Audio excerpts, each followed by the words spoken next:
여러분, 혹시 이런 생각 해보신 적 있나요? 나 정도면 대한민국에서 중간은 가겠지. 아침마다 지옥철을 견디고 점심엔 10,000원짜리 국밥 한 그릇에 고민하며 저녁엔 녹초가 되어 돌아오는 우리들 말입니다. 그런데 말이죠. 2026년 지금 그 중간이라는 기준이 당신의 뒤통수를 치고 있다면 어쩌시겠습니까? 연봉 1억을 찍었는데도 자가 한 채 없어서 불안에 떠는 부장님, 지방에 아파트 2채를 가졌지만 정작 통장엔 현금 500만 원도 없는 50대 가장, 이분들이 엄살을 부리는 걸까요? 아닙니다. 2026년 대한민국 자산 지도는 우리가 상상하는 것보다 훨씬 기형적이고 그 경사는 절벽처럼 가파릅니다. 오늘 저는 여러분을 대한민국이라는 8층짜리 자산 빌딩으로 초대하려고 합니다. 1층부터 8층까지 각 층의 공기는 어떻게 다른지, 그리고 당신의 발바닥이 닿아 있는 곳이 정확히 몇 층인지 아주 잔인하게 확인시켜 드릴 겁니다. 2026년 2월 현재 한국은행 기준금리는 2.5%에서 6회 연속 동결됐습니다. 이 숫자가 왜 중요하냐고요? 이 금리가 여러분이 위층으로 올라가는 에스컬레이터의 속도를 결정하기 때문입니다. 누군가는 이 금리를 이용해 엘리베이터를 타지만 누군가는 이 이자에 발목이 묶여 1층 바닥에 박제됩니다. 자, 이제 당신의 통장 앱을 켜고 숫자를 대조해 보세요. 1층부터 올라갑니다. 1층입니다. 자산보다 부채가 더 많은 산소 부족 구간입니다. 순자산이 마이너스이거나 제로인 상태죠. 2026년 대한민국 가구의 약 15%가 이 1층 지하층에 갇혀 있습니다. 32살 직장인 김생존 씨를 소환해보죠. 월급 실수령액은 255만 원입니다. 하지만 학자금 대출 1,500만 원, 전세자금 대출 4천만 원, 자동차 할부 2,500만 원까지 총 8천만 원의 빚이 있습니다. 계산기 한번 두드려 볼까요? 연 5% 금리로만 잡아도 매달 이자로만 35만 원이 빠져나갑니다. 남은 220만 원에서 월세 60만 원, 식비 50만 원, 교통비와 통신비 30만 원을 빼면 손에 남는 건 고작 80만 원입니다. 이 80만 원을 전부 빚 갚는 데 쏟아부어도 김생존 씨가 순자산, 영원이 되는 데까지는 정확히 100개월, 즉 8년 4개월이 걸립니다. 그 8년 동안 김생존 씨는 아프면 안 됩니다. 경조사도 가면 안 됩니다. 차가 고장 나도 안 됩니다. 1층은 단순히 돈이 없는 곳이 아니라 당신의 인생 8년을 통째로 압류당한 구간입니다. 여기서 탈출하는 유일한 방법은 수익률 공부가 아닙니다. 이자율 1%라도 낮추는 대환 대출과 처절한 지출 다이어트. 그게 유일한 계단입니다. 2층입니다. 순자산이 플러스로 돌아섰지만 방어막이 없는 구간입니다. 순자산 영원에서 5천만 원 사이죠. 이제 빚은 다 갚았고 통장에 내 돈이 조금씩 보이기 시작합니다. 하지만 2층은 유리 바닥입니다. 35살 박위태 씨를 보죠. 매달 70만 원씩 저축하며 이제 겨우 1,500만 원을 모았습니다. 그런데 갑자기 부모님이 편찮으시거나 살고 있는 집에 보증금을 올려달라는 통보를 받습니다. 한 번의 충격에 1,500만 원은 증발하고 박 씨는 다시 1층으로 굴러떨어집니다. 보셨습니까? 이게 2층의 함정입니다.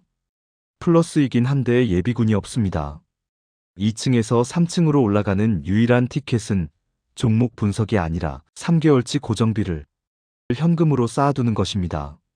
내 한 달 생활비가 250만 원이라면 750만 원은 투자가 아닌 생존용으로 묶어둬야 합니다. 그래야 외부 충격에 무너지지 않는 진짜 3층으로 향할 수 있습니다. 3층입니다.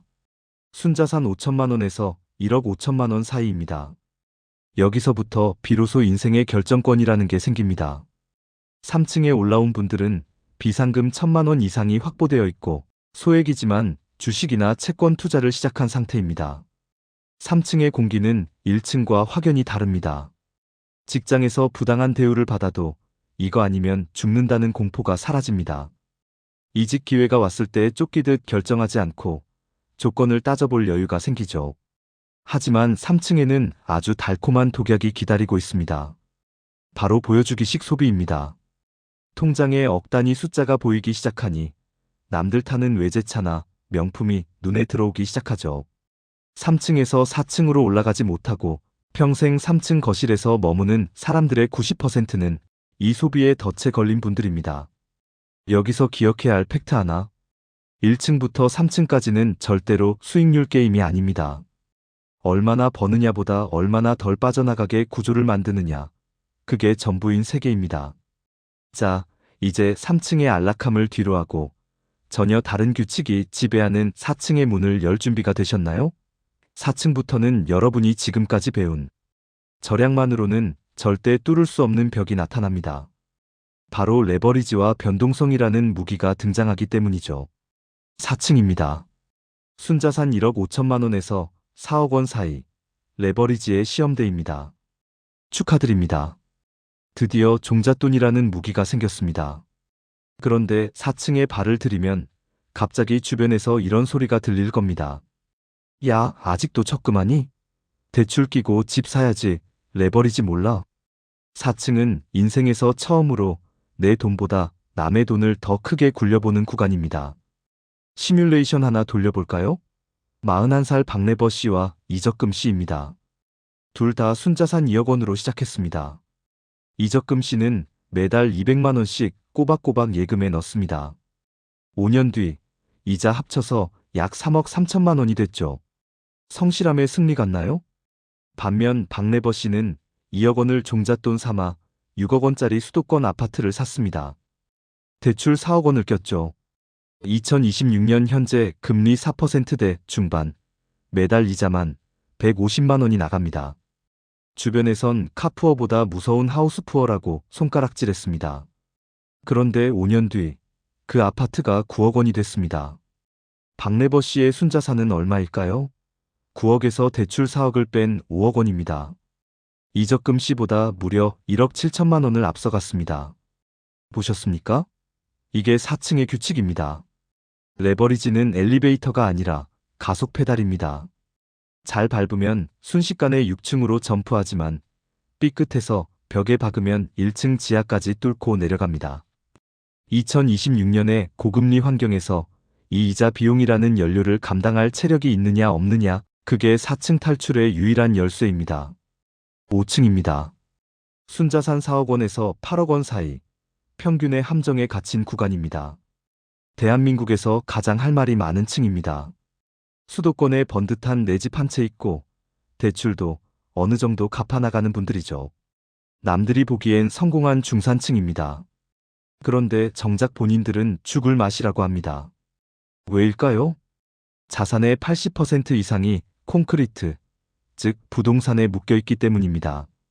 집값은 올랐는데 내 통장은 비어 있습니다. 50대 나중산 씨를 보죠. 8억짜리 아파트를 가졌지만 매달 교육비와 생활비, 대출 원리금으로 500만 원이 나갑니다. 현금이 없으니 기회가 와도 못 잡습니다. 주식이 반토막 난 저점일 때, 아, 저거 사야 하는데 라고 말만 하다가 끝납니다. 5층은 자산의 비만 구간입니다. 몸집은 큰데 근육 현금 흐름이 없어서 움직이지 못하는 상태죠. 여기서 6층으로 가려면 자산의 다이어트가 필요합니다. 부동산 비중을 줄이고 금융자산, 즉 언제든 뺄 수 있는 총알을 장전해야 합니다. 6층입니다. 순자산 8억 원에서 15억 원 사이, 절세가 수익률을 이기는 구간입니다. 여기서부터는 얼마를 벌었냐는 질문이 촌스러워집니다. 얼마를 남겼냐가 핵심입니다. 왜냐? 세금이라는 거대 괴물이 당신의 수익을 정조준하기 때문입니다. 48살 오절세 씨를 예로 들어보죠. 순자산 12억 원, 아파트 한 채와 주식 4억 원을 굴립니다. 고배당 주식과 이자 소득으로 연 10% 수익이 나서 4천만 원을 벌었습니다. 좋아할 일이 아닙니다. 금융소득 종합과세 대상이 되는 순간 여러분의 근로소득과 합쳐져 세율이 최대 45%까지 솟구칩니다. 열심히 4천만 원 벌었는데 국가가 절반 가까이 가져가는 꼴이죠. 6층에 도달한 분들은 그래서 ISA, 연금저축, IRP 같은 절세 바구니를 미친 듯이 공부합니다. 1%의 수익률을 올리는 것보다 10%의 세금을 아끼는 게 훨씬 빠르다는 걸 깨달은 분들이죠. 6층은 더 이상 노동의 영역이 아닙니다. 법과 제도라는 게임의 규칙을 누가 더 잘 이해하느냐의 싸움입니다. 자, 이제 빌딩의 상층부가 보입니다. 7층과 8층. 대한민국 상위 3% 이내의 삶입니다. 거기는 더 이상 돈 때문에 고민하지 않을 것 같나요? 천만의 말씀입니다. 올라가면 올라갈수록 더 정교하고 더 잔인한 싸움이 기다리고 있습니다. 여러분, 지금 5층에서 이 정도면 됐지 하고 안주하고 계신가요? 아니면 4층에서 가속 페달을 밟을지 말지 고민 중이신가요? 다음 파트에서는 이 빌딩의 꼭대기, 8층 슈퍼리치들은 도대체 어떤 공기를 마시고 사는지, 그리고 그들이 자산을 지키기 위해 쓰는 치트키를 공개하겠습니다. 마지막 층까지 올라갈 준비 되셨습니까? 7층입니다. 순자산 15억 원에서 35억 원 사이, 자본이 주연이 되는 구간입니다. 여기서부터는 여러분의 몸값이 주인공이 아닙니다. 여러분의 자산이 주인공입니다. 55세 정은태 씨를 상상해보죠. 순자산 25억 원을 가졌습니다. 서울 강남에 똘똘한 아파트 한 채와 현금성 자산 10억 원을 굴립니다. 이 10억 원에서 연 5% 수익만 내도 1년에 5천만 원입니다. 웬만한 대기업 대리급 연봉을 자산이 스스로 벌어다 줍니다. 7층의 공기는 여유 그 자체입니다. 직장에서 상사가 잔소리를 해도 경기가 불황이라 월급이 동결돼도 허허 웃을 수 있습니다. 왜냐? 내 뒤엔 나를 위해 24시간 일하는 10억 원이라는 군대가 버티고 있거든요. 하지만 7층 사람들은 6층에서 배운 절세만으로는 부족하다는 걸 깨닫습니다. 이제는 증여와 상속이라는 거대한 벽에 부딪히기 때문이죠. 30억 원을 자녀에게 그냥 물려주면 세금으로 절반이 날아갑니다. 15억 원이 증발하는 꼴이죠. 그래서 7층은 자산관리사와 세무사를 팀으로 꾸려 법인을 세우거나 가족 펀드를 만드는 등 자산을 시스템화하는 단계에 진입합니다. 8층입니다. 순자산 35억 원 이상, 시스템 리더와 슈퍼리치의 영역입니다. 상위 1%의 세계죠. 2층은 더 이상 돈이 숫자로 보이지 않습니다. 권력과 영향력으로 보입니다. 8층 사람들에게 가장 무서운 적은 시장의 폭락이 아닙니다. 정치적 변화와 법의 개정입니다. 이들은 자산을 지키기 위해 변호사와 회계사를 상시 고용합니다. 우리가 뉴스에서 보는 종부세 개편, 상속세 인하 같은 소식에 가장 민감하게 반응하는 층이죠. 8층의 삶은 화려해 보이지만 사실 가장 고독한 싸움을 합니다. 한 번의 판단 미스로 수십억 원이 날아갈 수 있는 중압감을 견뎌야 하니까요. 이들에게 돈은 소비의 대상이 아니라 자신의 가문을 지키는 성벽입니다.